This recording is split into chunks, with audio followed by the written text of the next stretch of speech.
Friday. Thank God it's Friday. Thank God we have power in Buffalo. I'll talk about that in a minute. We'll start off with the pre-show. Go ahead, Russ. Well, yesterday the strange story of Aaron Rodgers coming out of his darkness period, wherever he was in darkness, and you look up things, and he is taking psychedelic mushrooms. Ayahuasca. He's taking Ayahuasca now, which is what the natives do, Native Americans and such. I've seen that right on some shows. I totally don't understand. Kevin's done with them. Say, Kevin's going to do his ayahuasca. He's beaten the Lions too many times. Kevin doesn't want to hear it. But the funny thing is that right now the Jets won't even take a quarterback, while Rodgers, there's a chance he could leave Green Bay. But he is such a weird guy at this point. I really don't know if he could survive a season in New York. I really don't, with the New York media, because Russ, it's so much harder than well, I think he could deal with that because he's dealt with national media, and he goes on the Pat McAfee show all the time. Yeah, but he controls the message on the McAfee show. Yeah, I know, but I have a feeling that it's more to the fact. Apparently, Green Bay is starting to say, no, we're not trading him because they're going to take a massive cap hit. One way or the other. So. But they're waiting for it to actually come out. So until it comes out, the Jets won't give up the fact that they could sign Aaron Rodgers or trade for him or whatever. It's going to be trade.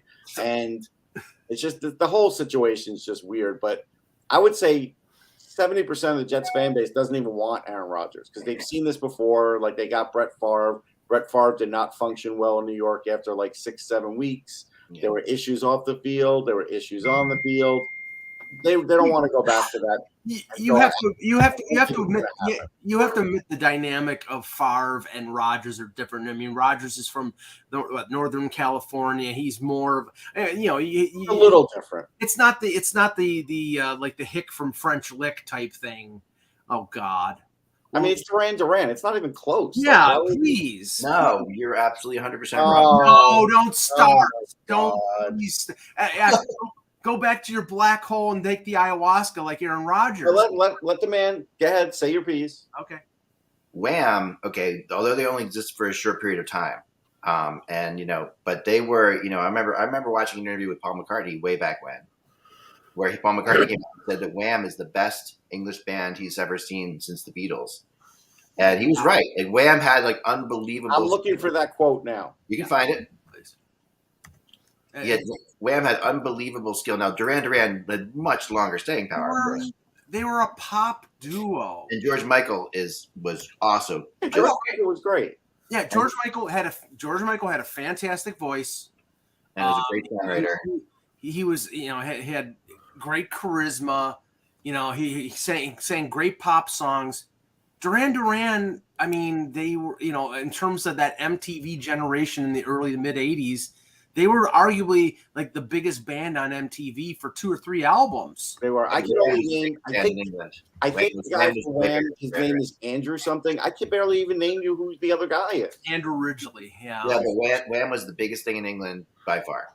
They blew all the numbers out. The other day I watched the Behind the Music on Wham, just for fun, and there's a whole bunch of new Behind the Musics that they redid recently. I think they're on Hulu. I can't find that quote, by the way. I'll find it. Me neither. I can't find it either. I'm looking. I swear to you, it's 100% true. That's journalists for Paul McCartney. I swear to you, I swear. Paul McCartney said that I met. Sure, it wasn't Ringo that said it. No, It may have been something about they asking him. I'm trying to remember exactly. It was a long time ago. Paul McCartney said that about Radiohead. He said that about OK Computer, not direct. It was a long time ago, but this is way before OK Computer. Oh, I know that. But Paul McCartney. I think they asked him what band are you excited about or listening to in England right now, and he said Wham was the band that he was completely. Ayahuasca. Anyway, let's start the show. Was this after McCartney was detained in Japan for marijuana? No, that was in the 70s. Is this around the same time now? Okay. That was when his second wife was beating him over the head with her wooden leg. Okay. All right. By the way, if anybody cares, I think the Jets should sign Carr. That's what I would do. I am not in favor of that, but if they do, I'm not going to kill him on it. But because he's never won anything, Kev. That's the problem with Carr. He's 0-1 in his lifetime. You never win until you do win.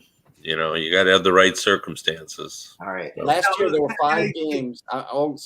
Last year there were 5 games that meant the season for the Raiders. Like they could have made the playoffs, and Carr came up small in those 5 games. That's We'll see. Can I just say? I was going to say, guys. So if I mute myself, I'm sneezing at just everyone. okay. Let me just say this. I mean, Detroit has had their quarterback issues in recent years. Stafford being injured, but there might be some enthusiasm and some positivity with Goff the way he played this year. It's nice to be in Buffalo and not have to worry about a quarterback the last few years with Allen. So I'm so used to like Tyrod Taylor and all these different quarterbacks, and maybe they just I don't know if I would stick with Joe Douglas drafting another quarterback, Russ, but I don't think I'd trust anybody that they make. No, Joe Douglas doesn't get a chance to draft another quarterback, and this is, to me, Joe Douglas gets one more swing at quarterback because this will be, even though he inherited Sam Darnold, this will be his third. So yeah, okay, ready? Yes. All right, you caught me in the middle of something else. All right, okay, all right, ready? Here we go. Hello, Hockey World. It is Friday, February 24th, 2023. Thank you. I'm Michael Lagello, and never mind. Russ Cohen from Sportsology. Yeah, I've never been applauded for getting the date right, although the doctor now, because I'm at that age, does ask me if I know what day of the week it is and who the president of the United States is. So I worry when you have to start taking those tests that when he asks you the date, you're not going to be able to respond. But you'll have to tell him, I didn't know the date even when I was 40. So Just ask my lovely wife. Like she jokingly says, like, I miss the stupidest things imaginable and come up with the most incredible things imaginable on the other side of it. I just can't. I'm bad with little. yeah. Well, but those, the doctor, when they're checking you, once you get near 70, that's one of the questions they ask you, if you know what the date is. And the last time they asked me, I actually started to chuckle, and I said, "That's funny because I have a friend who can't ever get the date right when he's on live podcasts." And he goes, "He needs to come and see me." Well, I don't think it really matters to me date wise is the day of the week, because that's really all that I think. And about. the year. But and the year is so insignificant. I mean, that's just, Yeah. All right, here we go. Yeah, I'm confident you would get who the president of the United States is. I do know who the You'd be president all You right. have to know the year to do your taxes, Zach.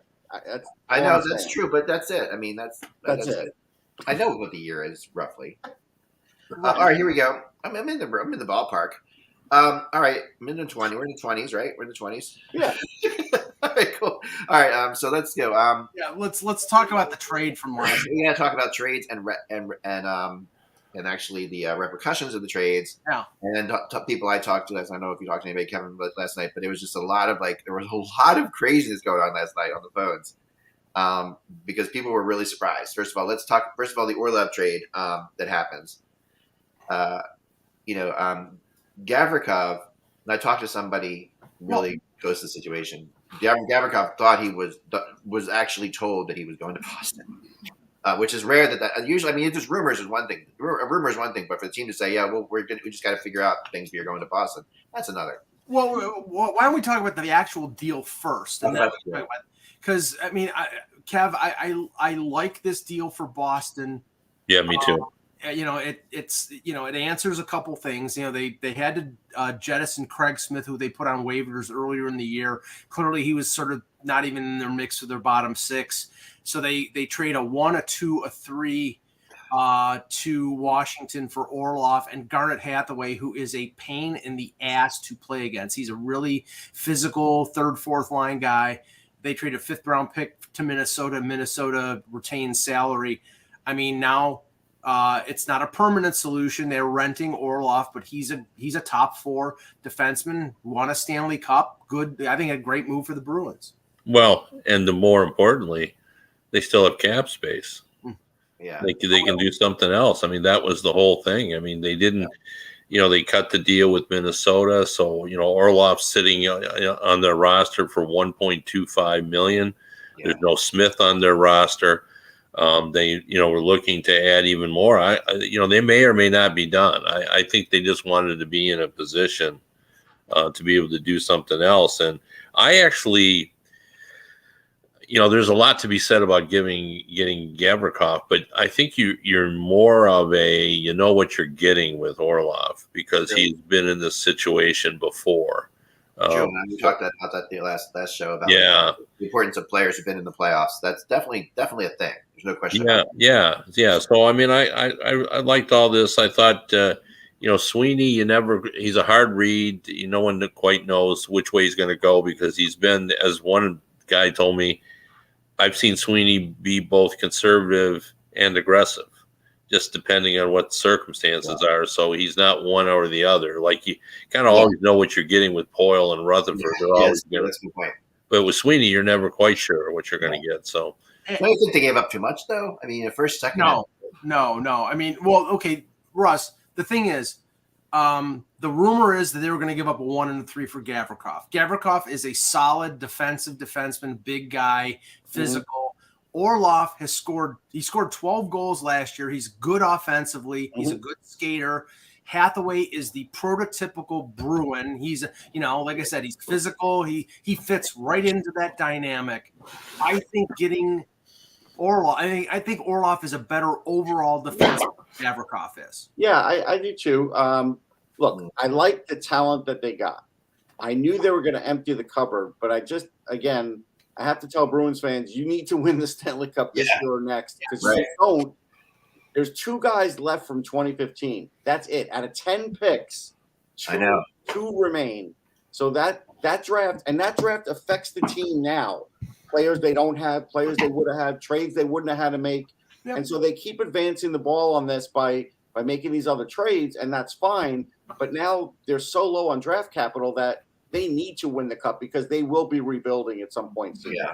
Well, you're being consistent here because you said pretty similar things about the Leaf deal, and so. But they're not in as bad a shape prospect wise as Boston is. Right. If you're the Bruins, when are you? Why? This is the opportunity. The future is now. Krejci could retire. Bergeron could retire. You're having an epic record season. You're having a record-setting season. Yeah, you have to. I get it. I mean, but there's just not much left now. But it's never black and white, even in this situation, because it always depends on the circumstance of where your franchise is at, what you're trying to accomplish. Like in Detroit, there's discussion now about whether Yzerman should be going out and trying to add a defenseman to get this team in the playoffs. Well, the discussion that has to be held within the Red Wings organization is, does the fan base need to get into the playoffs? Does the team need to get into the playoffs so that guys like Seider and Lucas Raymond have a taste of the playoffs? Yeah. So those are the so it's not just can you win it all or don't do it. It's also. I want to point out, like the example, like Detroit can be the same kind of example. I think yesterday afternoon I was asked who's making the wild card. And I put them as one of the wild card teams now because I think they're on track for it. I looked at their schedule. I think they can do it. But the other thing is, look at Colorado. Colorado didn't go to these lengths that Boston has had to go to try and win a cup. They won a cup, and they're still loaded with prospects and young players. So it can be done. Oh, you're going to tell me they have a bad system? No, what I'm saying is you refuse to pay homage to the idea that everybody's circumstances is different depending where they are. I mean, Boston created their own circumstances with some lousy drafts. They did, but that doesn't change the circumstances. All right. Yeah, I mean, you got to do what's good for your, franchise. So, I would never say that the Red Wings shouldn't do anything because they're not close enough. Because that's one of the arguments that I've heard is, look, they're not close enough. They're going to just go in and get it in the first round, and either Carolina or Boston will whack them. That's what you hear from some fans. But it's not that simple. It's not. It's, you got to sort of look at it. There are franchises like, if Columbus can ever get in, they have to get into playoffs. Like they need to probably give up some draft capital in order to do those kinds of things. Yeah, I mean the difference between Colorado and Boston is Colorado had most of their core group. Most of the core group is younger than Boston, and they had most of them, other than McKinnon, locked up. They lost Kadri, they lost Burakovsky, but they re-signed. They had Rantanen, they had Landeskog locked up, they had Makar locked up. So they really, whereas Boston, I mean, major chunks of that core group could be gone next fall. So this is an opportunity for them to sort of go all in and take the chance. And I think I don't begrudge them that. But Kev, the thing that Russ said about Detroit, I think also pertains to Buffalo too, because Buffalo's in the position. Buffalo won that wild game last night against 6-5 that I couldn't watch because my power was out. Yeah. But they're in the same position as the Red Wings. And when I was talking to reporters after the Leaf Sabre game on Tuesday, they were saying, well, this team, if they could just add a goalie or just add a defenseman, not mortgage the future, right? Like just similar to what you were saying about Detroit, they need to compete. They need to win this race. Yeah, and the fan base. I mean, again, I don't think anyone should ever discount the need to placate fan bases. I mean, you owe it to the Buffalo fan base. I mean, they've been out for more than a decade. Yeah. Been out of the playoffs. So, if you got to give up a little bit of your future in order to get the team in, you got to do it. I mean, in my estimation, the two teams you got to watch in the playoff in the Eastern Conference are Buffalo with an incredibly high-powered offense and the Red Wings, because they've suddenly figured out how to be successful with the talent we have. I mean, last night, Kopp was talking about, and he said 4 times in the space of about 20 seconds, he used the word recipe, what our recipe is. Yeah. And, he said, we're not going to outscore anybody. And that's so very true. They're not a good 5-on-5 offensive team, and their power play has been hot of late. But, they can't count on that. So how do they win? Well, they win by shutting down the opposition and getting good goaltending. They played a good game against the Rangers. They did. Yeah, no, that was probably one of their most effective games that I've seen them play this year, where they've really gotten behind this whole concept of let's be hard to play against. Let's make everyone work hard to get to our net, that kind of thing. And it's been effective. But yeah, I mean, I like the Bruins move because, they gave up a little bit more than the first and third, but they accomplished more.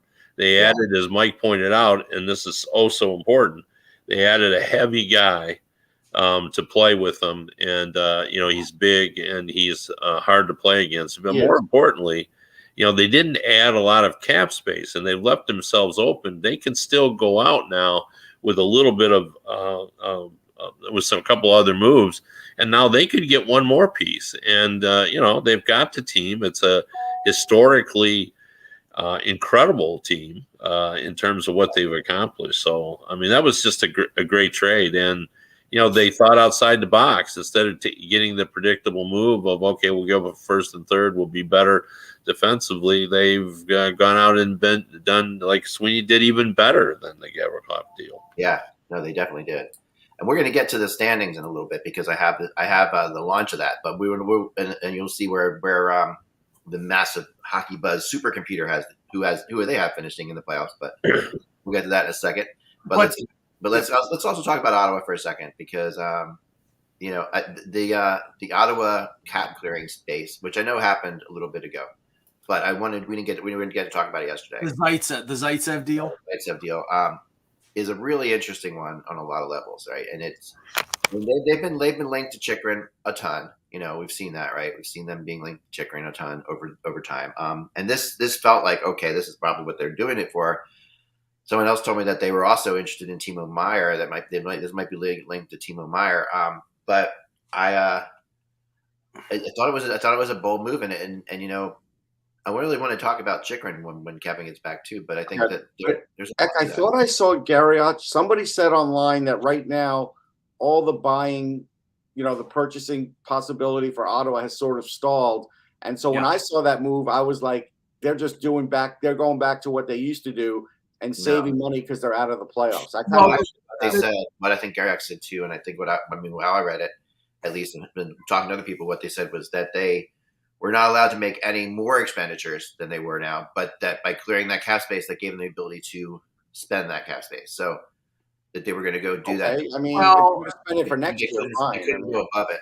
That might be part of it but the other part of it is, I mean, from the Chicago perspective, they added Zaitsev, so when they trade Patrick Kane, they won't go under the cap floor, right? Because they're trading a bunch of players. They may trade Max Domi, they may trade Connor Murphy, or they may trade Jake McCabe. They need that salary at least for this year, and then next year either they buy out Zaitsev or they trade him or they just keep him on the roster. But it was done in that from Chicago's perspective, that's definitely what they were doing. Yeah, right. But for Ottawa, I mean, the thing is, I heard the same thing that Russ did, that they're under basically not constraints, but at this point right now with the sale so close, maybe it's a money in, money out scenario. The one name that I think Elliot Friedman reported that there was a possibility that they would go in on was Parayko, because St. Louis is looking to shed a defenseman.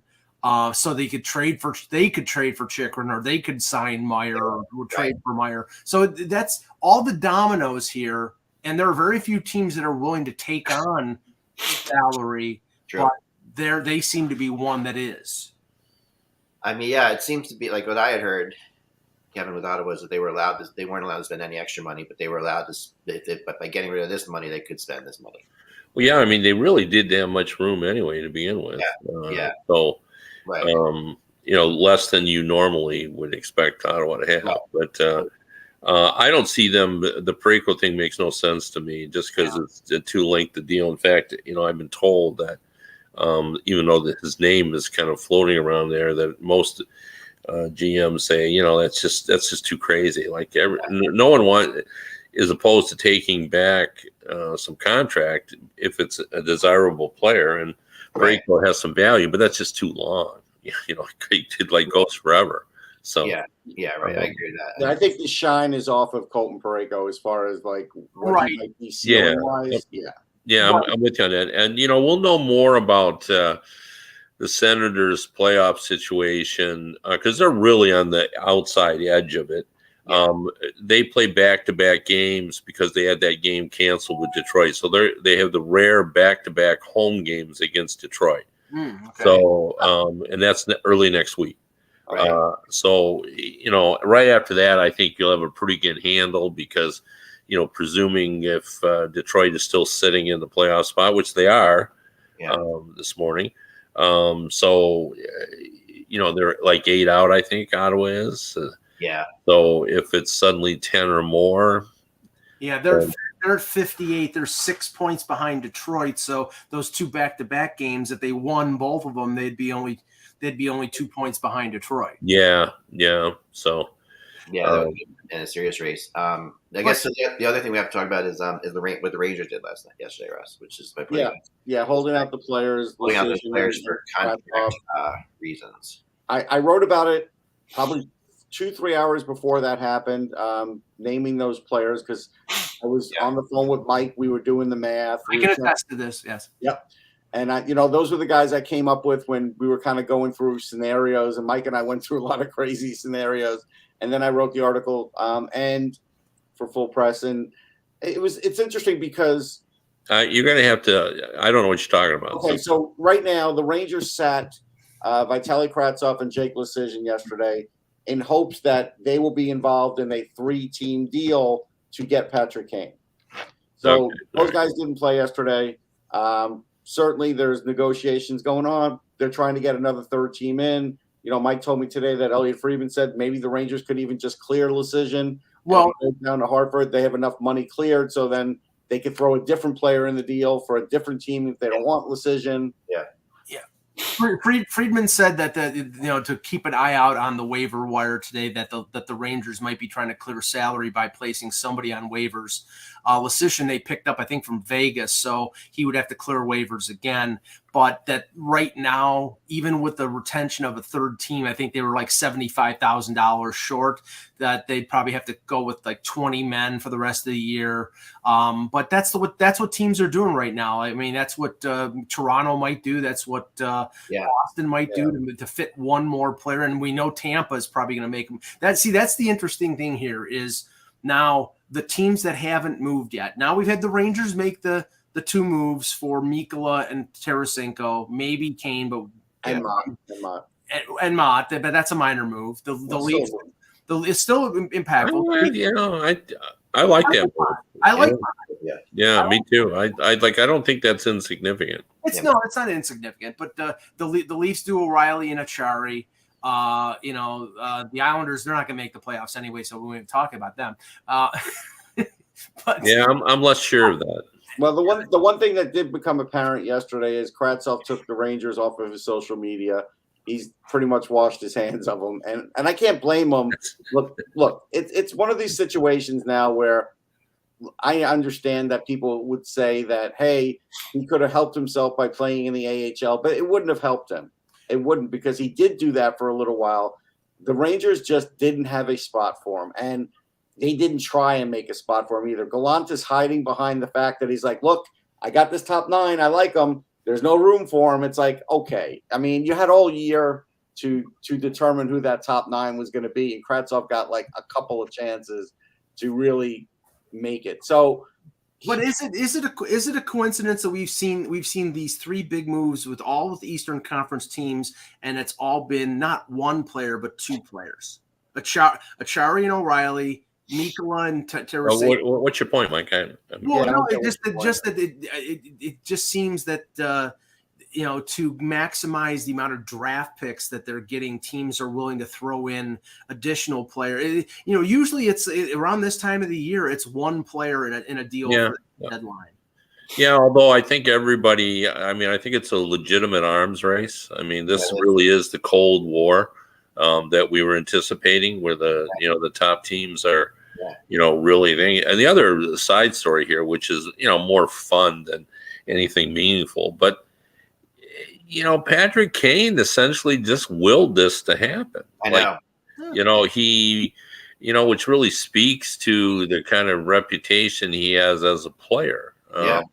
That, when, the Rangers made a big move, it looked, this panel discussed this about whether it could happen.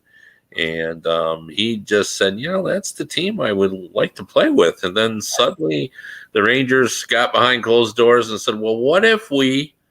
And then once they started in it, this is where we're at. So, and I want to answer the chat room. Kravtsov played 39 games for Hartford, so may have refused at times in his career, but he did go down. And Eck, we made the comparison either earlier this week or last week between Kane and Giroux. And the fact that Kane would, if he wanted to force his way one place, that would sort of limit the market. And if we get an idea of what the Rangers are trading for Patrick Kane, it's not the package that Patrick Kane is worth, but that they're limited in who they can talk to because you only go to one place. Yeah, I'm less convinced of that, but I think ultimately he would have gone somewhere else. But I think he made it clear that this is where he wanted to go, and to be, give the Blackhawks credit, because I've heard that they've essentially told everyone, well, Patrick wants to go to the Rangers. We're going to see what we can do. Try to make it happen. Yeah, I mean, there's a legacy there. There's a legacy there with him that is definitely being upheld. And as far as how much goes for Patrick Kane in the trade, even though it's one team only, there are teams that do respect. There is a thing about we saw this last year with Giroux going to Florida, and I was really surprised by it. It's the first time I had seen it. The Florida throws the extra first round draft pick in, which they didn't have to do. I didn't think. I didn't think they had to do that because Giroux was only going to go to Florida. It would look like insider trading if they did. It would look like insider trading if they didn't act. Right. It's not. We're seeing plenty of insider trading. That's not what we're seeing. But what I mean by that is, I mean, we've seen players like go for nothing, like the, future considerations and all that right now. Like the whole idea of a hockey trade circumventing the cap is done, right? That used to exist, right? But that does not exist anymore. But the reality is that players, it meant something to Claude Giroux that they actually had to give up something for him, not just get him for free. Like it actually did, and I didn't realize that didn't matter to players, but it really did. But they did get pennies on the dollar. That's the point. It's like Owen Tippett at a first round pick for Claude Giroux at the deadline is pennies on the dollar. And if it's Vitaly Kravtsov in a 2024 first round pick, that's pennies on the dollar. It'll be a little more than that. One more pick will be in there. Maybe you're well, right. but that when originally it came out, the idea that Kane was going to move for the regular rental package, which was a top prospect. A first round pick and another player. And if it ends up being that, I mean, it's not, I mean, he was never going to go as a rental when you were eating half his salary for 2 first round picks. Like that was never going to happen. I don't care, whether he had, 3 or 4 teams interested in him. Right. There's no question. And the Rangers have never, ever, and I said this last night, I'll say it again, I'll repeat it. When the Rangers find out a player wants to go there, they have always made that happen. Like I've never, in the whole time I've been doing this, at least, I've never seen the Rangers not make it happen. When a player wants to play for the Rangers, they get it. They get it done. A few times it hasn't happened. I mean, there's been a few. It never happened with Bobby Hull. He wanted to go there. He wanted to play with Nielsen. He wanted to play with his Winnipeg brethren. He only got to do it in preseason at the end of his career, but he did want to go, and they couldn't get it done. There's been a few times, but for the most part, you're right. And recently. They announced that they were doing a full rebuild, and then they signed Panarin because he wanted to go to New York to Martin St. Louis wanted to do it. Martin St. Louis wanted to go to New York, right? Martin St. Louis, and Steve Yzerman had a very limited options, and yet he got a pretty good deal on that. Right. That deal helped them win helped them win a Stanley Cup. I mean, the Rangers find a way to do that, and I kind of respect them for it in a way. Like it's something. It's interesting to me that they do. I mean, we don't see that all the time. Like, but we know players want to go other places, and they never get there. I mean, look at Johnny Gaudreau this year with the Flyers. That didn't happen, and there's no question that's where he wanted to go. So it's just like completely. I think the reason is because they have a market that basically ownership has turned the Rangers into an a la carte market instead of a season ticket holding market. And so they have to do that now to keep people coming in for a game or two a year or a business trip, and we go and see a game at the Garden. That's what they're marketing to now. I also think it feeds Dolan's ego too. Like I feel like when a player's like when I want to play for the Rangers, he's like, oh yeah, Patrick Kane's play here. Make that happen. Like, you can see that happening behind the doors. There's no question about that. The thing, and you mentioned it earlier, and was the Gavrikov thing with the Bruins and how that sort of fell apart where, I mean, a number of people have reported, Eck, and you just said it, that it sounded like, the reason that Gavrikov was shut down for trade-related reasons was directly because of the Bruins situation, and that the Bruins were thinking, well, we haven't committed to this deal yet, whereas Columbus thought it was a done deal. And now... well, this is what I've heard. Okay, go ahead. Columbus thought it was close enough that it was going to get done. Okay.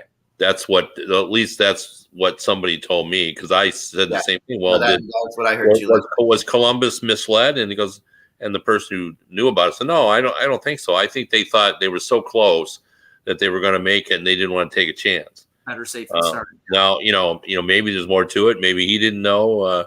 So that's possible, but that's the way he explained it to me. What it was told to me was that was exactly what happened, Kevin, like you said there. But also that it was unfortunate that Columbus kind of told Gavrikov about it. Yes, yeah, and that's usually I mean, Gavrikov was everywhere in the rumors. I mean, Gavrikov could see what was happening but for Columbus, actually, when the team actually tells you, we're going to looks like you're going to the Bruins, that's a difficult spot to be in.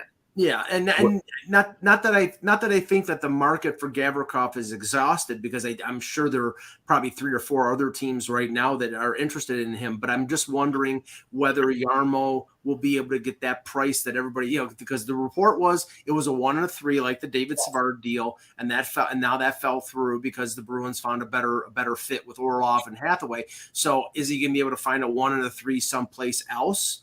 I don't know. I mean, and Gavrikov's offensive limitations, he's not a very good offensive player. He's a solid, tough, big defensive defenseman, but his offensive limitations, I don't think lend themselves to a 1 and a 3 for him. Now they might be able to get it, but I don't know.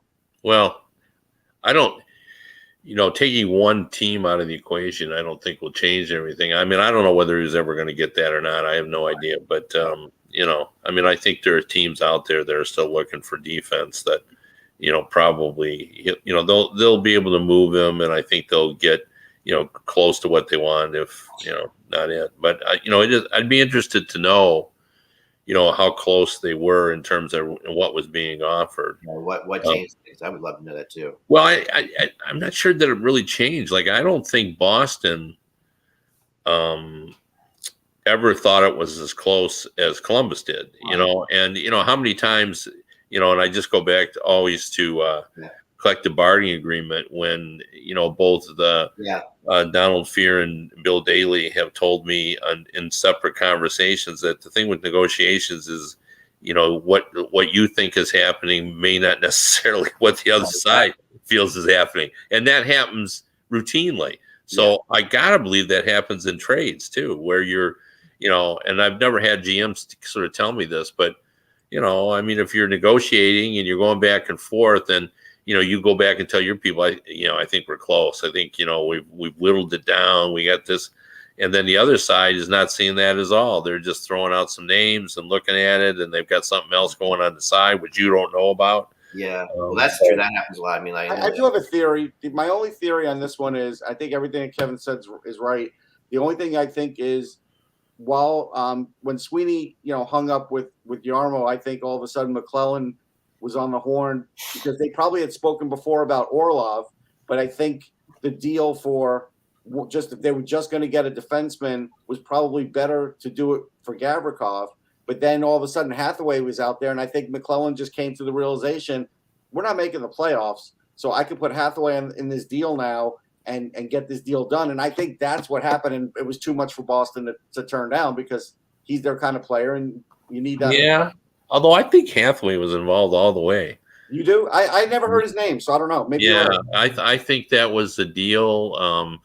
When Detroit was playing Washington, there was discussion about how both those players were available, and it seemed like I think Hathaway acted like he was shocked that he was traded. I thought I saw that. Yeah, well, he obviously would not have seen the broadcast that I saw since he was playing. But it's interesting. I think that since we're talking about the Capitals, is there anyone more honest in his assessment and public in his assessment of his team than Brian McClellan? No, he's the most honest. Yeah, but let's go back to last year when he held a press conference with the media prior, and he goes, I'm not going to do anything. My goaltending hasn't been good enough. We haven't been good enough. And he didn't do anything, because, he was totally honest. And here, we're well out. He's not saying, well, we'll see where we are on March 3rd. He had a chance to make a move. We're still in February, and he just made the move. Well, he pretty much told everyone how he feels about his team. Yeah, but he did pick his spots, Kev. He did, like, he traded Orlov and Hathaway as dump deals, as rentals, but he then, in the same breath, he signs Dylan Strome to a 5-year contract, and he signed Sonny Milano to extension, and he's trying to sign Nick Jensen and Eric Gustafsson. So he's sort of picking his spots. Apparently they talked to Orlov and tried to get him on a long-term deal, and they couldn't get it done. So they knew it was an asset that they had. Yeah, but I mean, that's really doesn't change his perspective on this year's team. Like if he really felt, I think if he felt that they really had a chance, I don't think he would trade at Orlov. He's pretty important.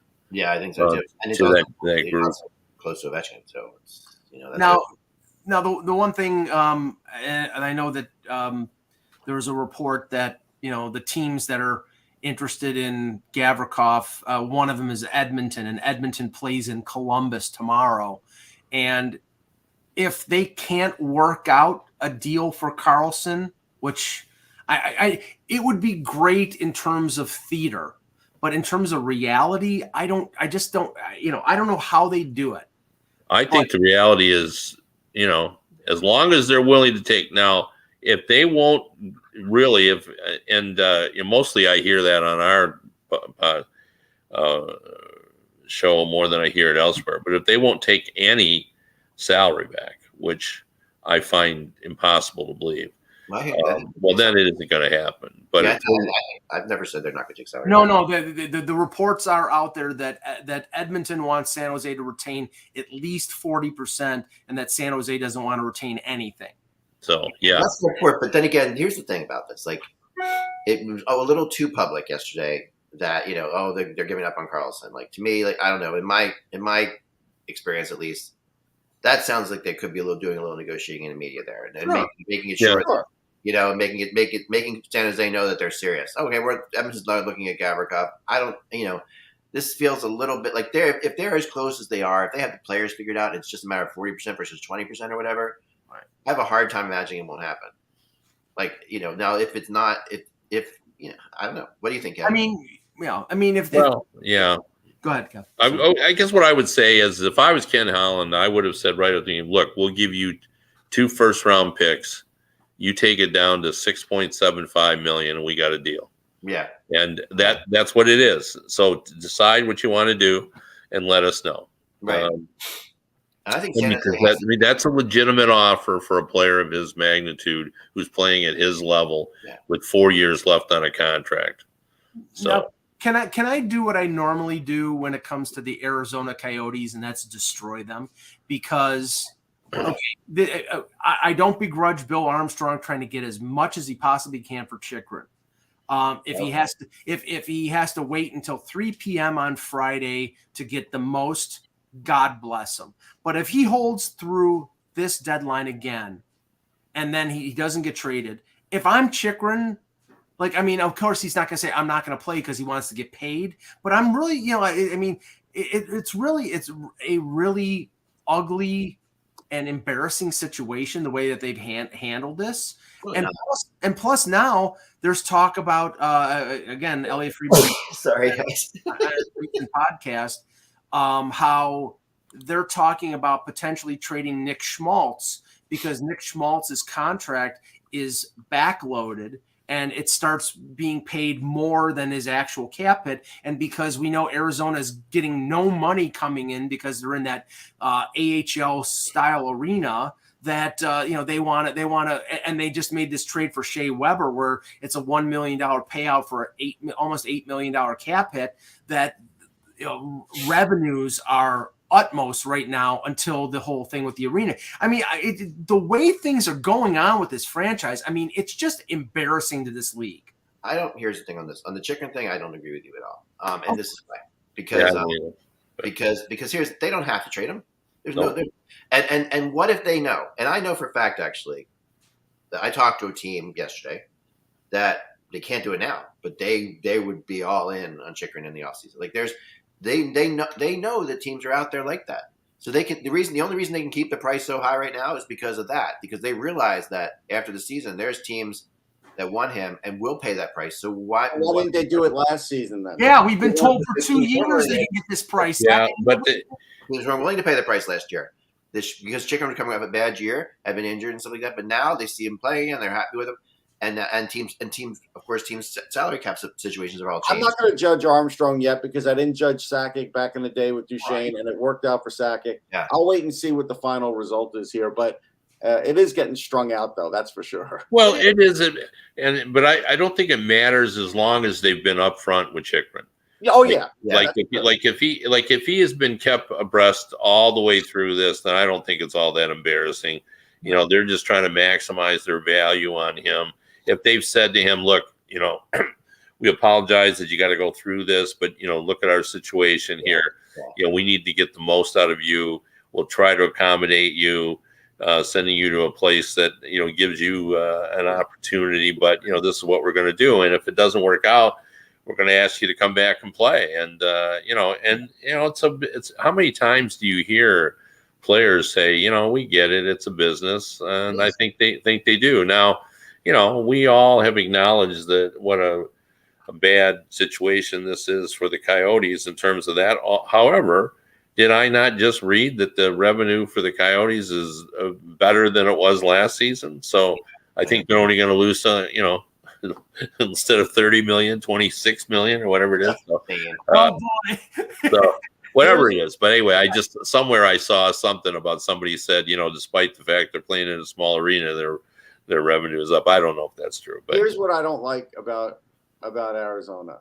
We're looking at literally Clayton Keller, Lawson Krause, and really that's it after Chikrin's gone.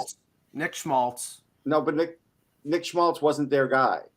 Oh, you mean okay? You jumped in on homegrown guys, right? As far as the homegrown guys actually investing, because that's what teams should do in their spot, is actually invest in homegrown guys. They pick in the first round multiple times every year, and in the end, they're left with like 3 guys that they have invested in, and they're going to lose one of them. They have a couple of others that are minor guys, but that's not a good look for. But they've got guys coming though, Gunther and Cooley. But Cooley. We don't know what's going to happen to them on their second contracts. But they guys get traded.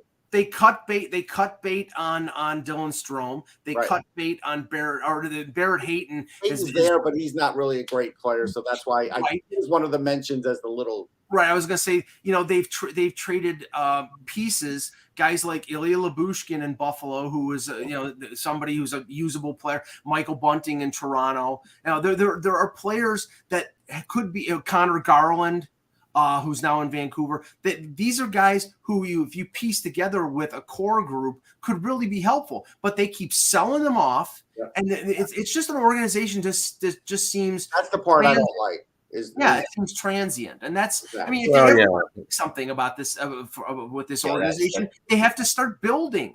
They do, and you're right. I mean, I'm not going to defend where they're at now, and just in terms of the messiness of it all. And it seems like we've gone well beyond the bridge too far with them in terms of this. But now that they are in this situation, you've got to let it ride out. You do.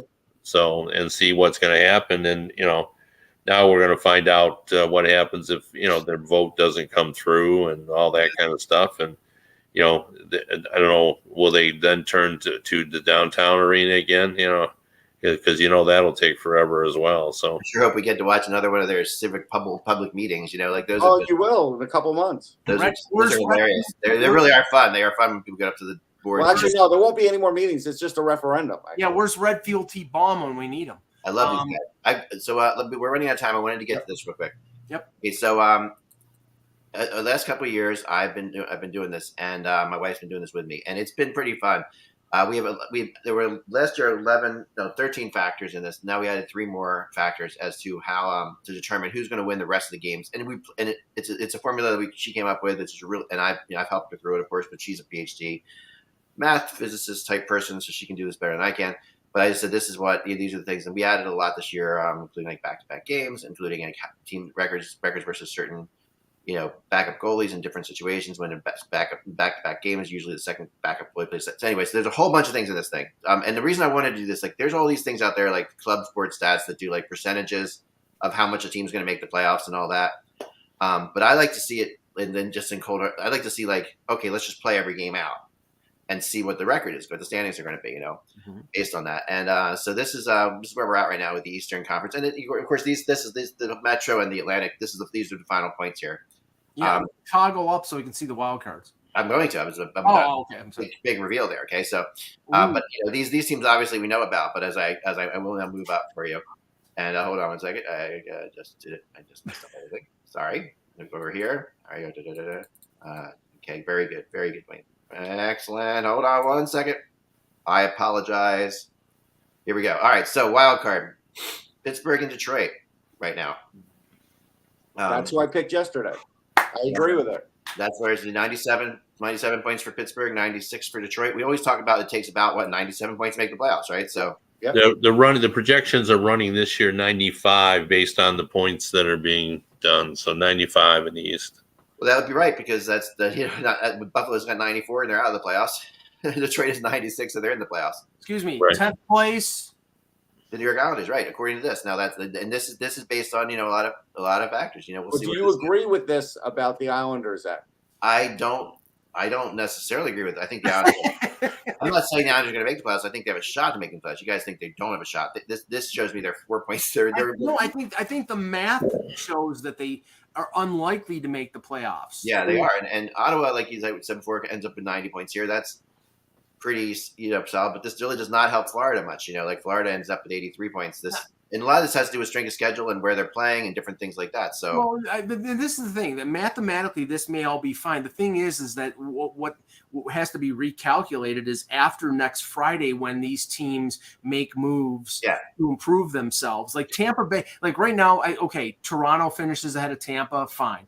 But if Tampa makes an addition at the deadline, then they could very easily finish ahead of Toronto. So I think it's skewed based on what these teams do in the next 7 days. Yeah, I don't think Tampa's going to be able to do that much. They're not going to be. Yeah, they're not. They're going to do something, but they won't be able to do much. Yeah, they've got like 7. I think you got Philly in the right spot. Yeah. I mean, you got the head coach feuding with agents of Joel Farabee. So I think they will fall in that spot. That's about right. Yeah. The rumor is regarding Tampa is that they go down the same road they went last year with Chicago because Sam Lafferty, who's a bottom 6 forward, but he's making league minimum, and that's about all that Tampa can fit, might be somebody that they try to bring in because he's, he just adds to the depth of their forward line. I mean, if I was Tampa, I would probably want to add a defenseman because you're going to get Luke Shen. They are. I know they are. Yeah, this can change every day, guys. Like, and it will change every day. It already changed like yesterday a little bit and you'll see if I was doing your fingers over like this a little bit, I can bring it over like this. You'll see that over on the side, it has the point changes. So so I've been tracking it for a couple of days. This bubble, all these teams switched into different positions down here, but Florida. Ironically, the two teams that you have with the biggest predicted points subtraction are the teams that made the two biggest moves so far: the Rangers and the Leafs. That's true. But just based on what happened, and this is just based on what happened last night. So so what happens? When teams win or lose, it shifts everything. Western Conference. We go there for a second. So I'll do this again. Like I'll do this every Monday, Wednesday, and Friday, just briefly at the end, so you can see how things have changed. Here's the Western Conference. How it lays right now. Obviously this is so close. The Pacific is so close, and both divisions are pretty close. All these teams are within a few points of each other. This is as it plays out right now. And then the wild card would be Edmonton and Colorado. That's not to say that. So when you look at the matchups, this would be in the other division. It would be Detroit and Boston, Carolina and Pittsburgh. I mean, it's sort of pointless to argue with the math, although I would really like to.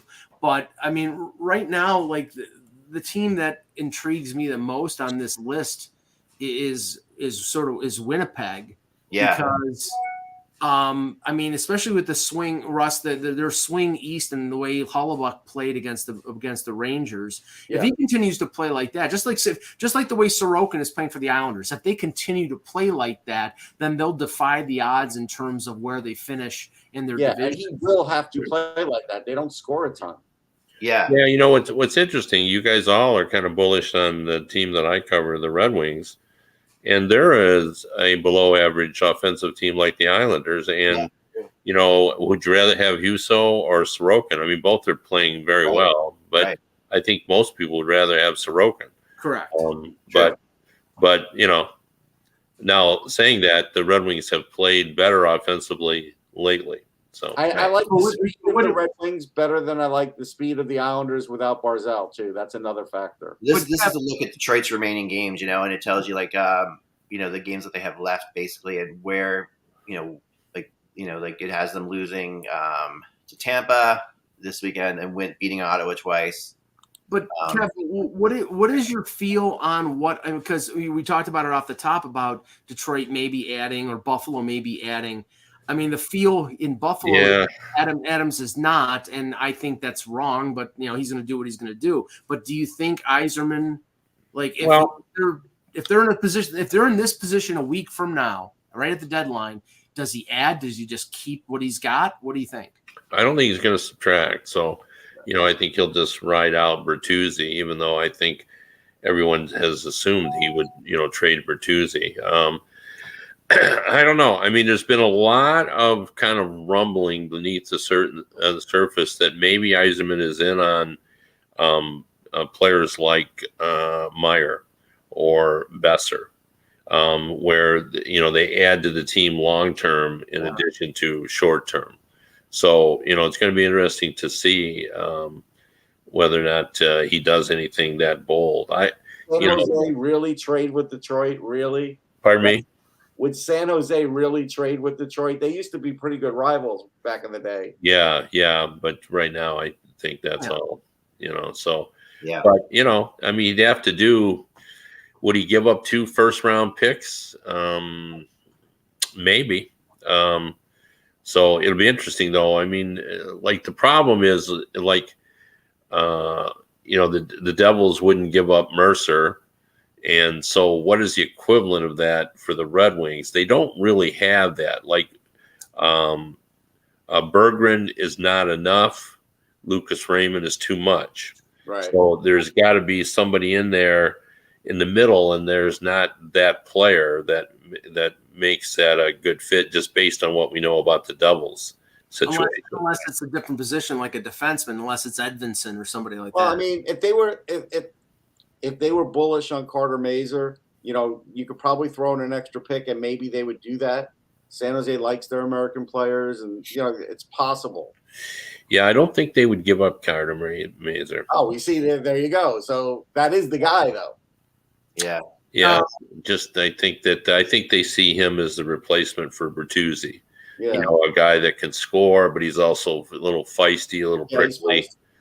So, for that reason. So One thing I have to say, this is an observation that I've been making in almost every sport.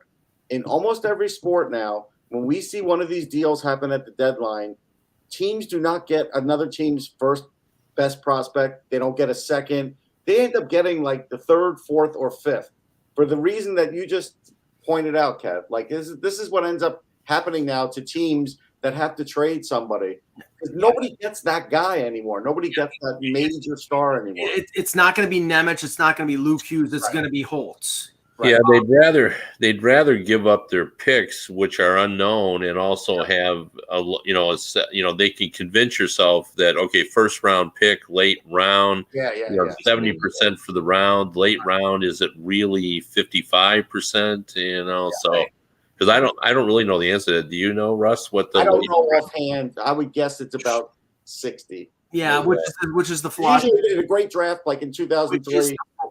Which is the philosophy that Dubas said when he traded the draft picks instead of trading Nyes. He would rather, sort of bird in the hand. It's like, what right. you have in terms of the prospect pool. You also spent some time working with that player already, There's a difference, though, with what the Leafs did. The Leafs made a calculated decision because Nyes is a second-round pick that they think has first-round value, but this first round's so good that it could exceed what the value was then for Nyes in the second round. So this kind of, shuffled it. It's not exactly an equivalent. But their pick is going to be in the mid-20s. It doesn't matter. Good mid-20s. I know, Russ. I know. But the two tidbits before we end here. So just go ahead, Mike. All right. Tracy Myers is reporting that Patrick Kane will not practice today, probably will not play against the San Jose Sharks. Chris Johnston is reporting that he believes that Kane is not waived his no movement clause, but that he believes this situation will be resolved within 24 hours.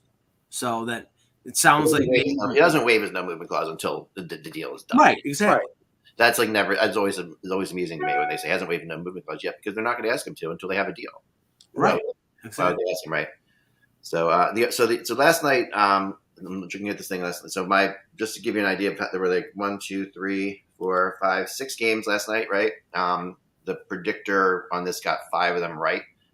So those of you who are gamblers, remember last year, this went FanDuel, here I come. This went in the first 25 games, it went 21-4 last year. It got worse as it went along, but it's pretty crazy. So here's some thoughts for tonight's games, okay? Because some interesting, like Buffalo beating Florida in regulation, Carolina beating Ottawa in regulation. That's not surprising. Colorado beating Winnipeg in regulation.